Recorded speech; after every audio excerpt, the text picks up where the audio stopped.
You've certainly seen plenty of them. Look at the dice game between Cook and Rogers. They're really going. The leaders go over the top of Bitupave. Here they come. He's found a determined Moffat there now. Decides he's going to go back and give his boy plenty.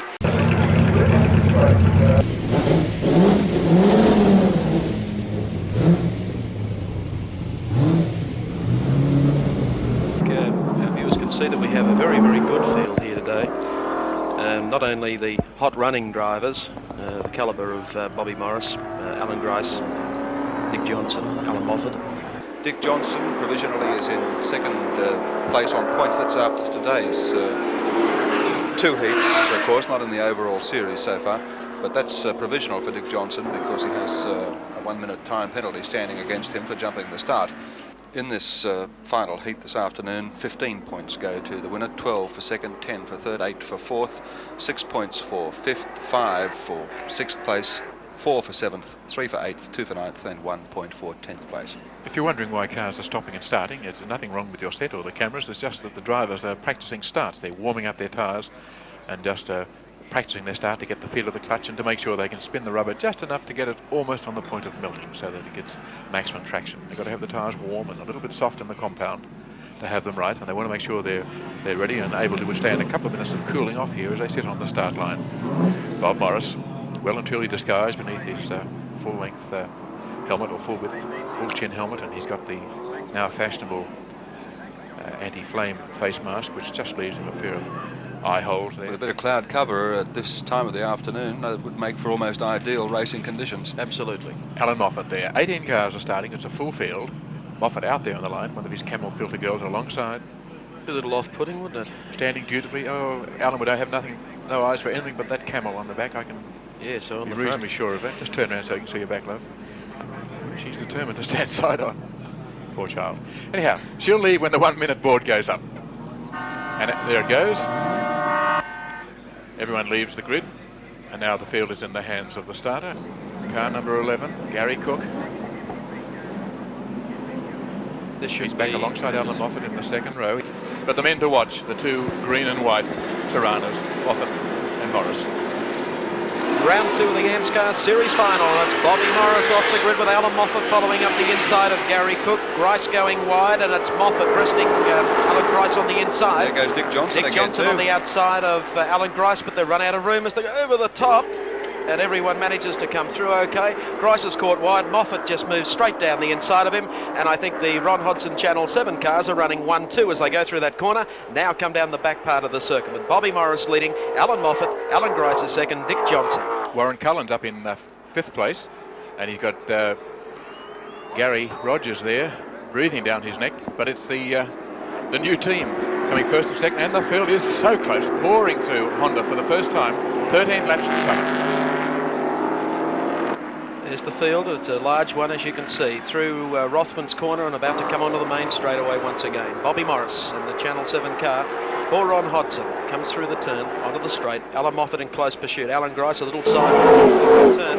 Then moving up to the big Ford is Dick Johnson, the first of the Fords in the field this afternoon. Murray Carter and the other Ford driver still well back at this particular stage of the race. Bobby Morris looking smooth as he goes over the top of Bitupave, down into the tight right-hander. Moffat getting a second grasp of the wheel there as he goes through. And Allan Grice, who is very much sideways coming through that corner.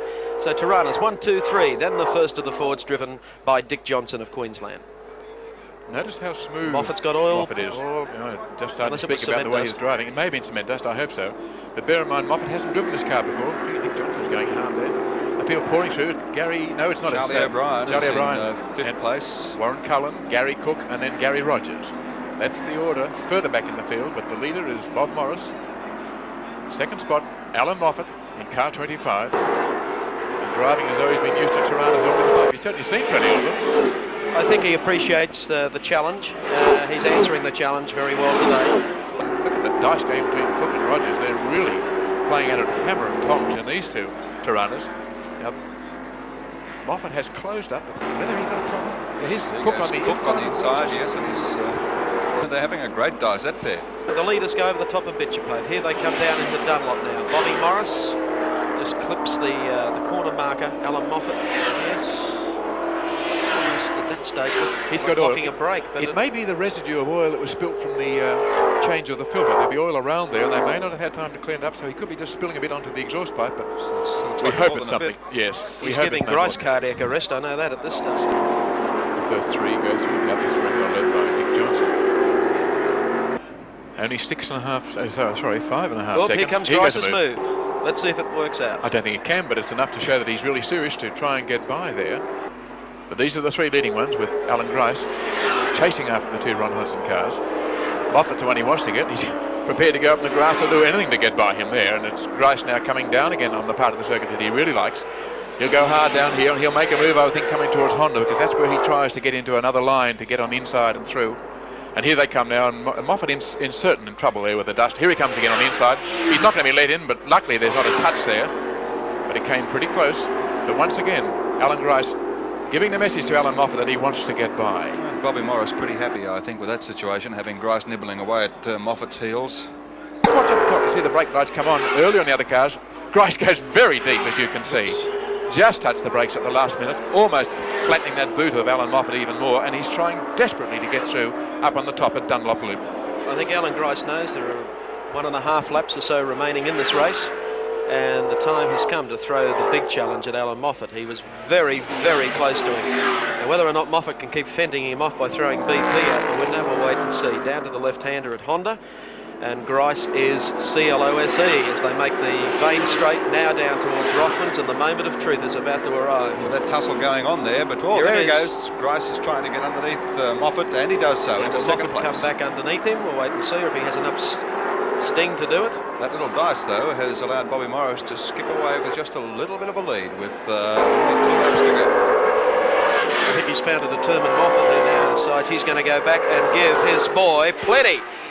As he takes the inside and says, glad that, everyone's heads just jumped back as they waited for Moffatt to make the overtaking manoeuvre. There's the race leader, Bobby Morris, coming into Hodgson corner, now onto the straightaway. And 1 lap to go.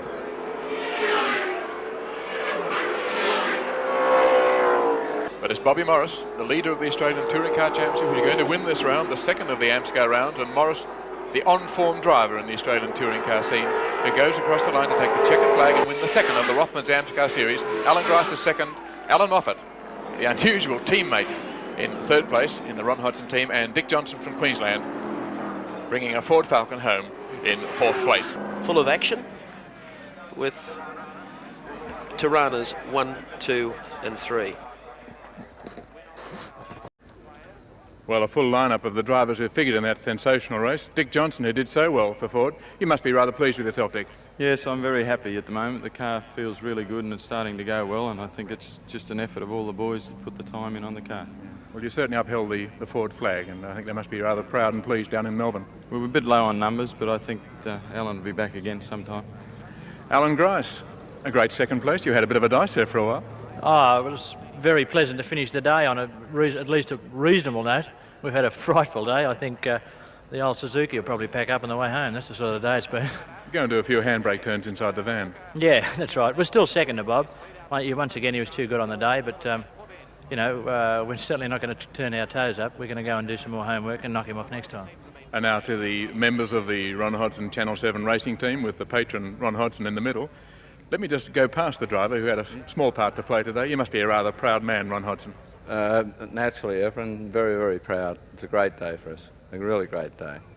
And your new teammate over there? Well, we don't know what to do with him, you know.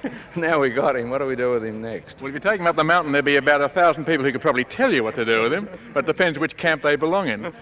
Allan, you must be feeling rather pleased with yourself. Well, I wasn't pleased that Gricey got by me, but I think we're going to have a race here one day, just between Gricey and myself.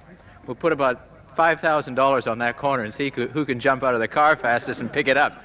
That's about the only way I'm going to get that one. But it was a great delight to drive Ron's car, and also very pleasant working with Bobby Morris all day and getting the cars set up, and it was a thrill to drive them. Mentioning the name Bob Morris, the winner, a great drive, Bob. Thank you, Evan. I can only say that the car ran faultlessly all day, and I just filled in my 5%, and the rest of Ron Hodgson mechanics did their 95%. Well, this is one round of the $60,000 Rothman's Amscar Series. To make the presentation to today's winner, it's Mr. Bob Page from Rothman's.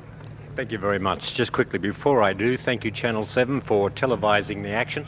Thank you to the organisers of Amaroo for another great meeting, and to all the competitors who took the cars to the grid not once, not twice, but 3 times today. When you're hot, you're hot. Bobby Morris, you're probably one of the hottest touring car drivers in Australia at the moment. Congratulations to you. Round 2's yours, 2 to go. All the best in the Amscar Series. Well, thanks very much. And we'll try and have 4 of these on the mantelpiece by the end of the year. Sorry, Thank you, Evan. What was that? Sorry, Bob, you won't get 4. A bit of dissension here, I think. Right, well, that's the action for the day. Just to wrap up, as far as Channel 7 viewers are concerned, once more, it's back to Gary Wilkinson.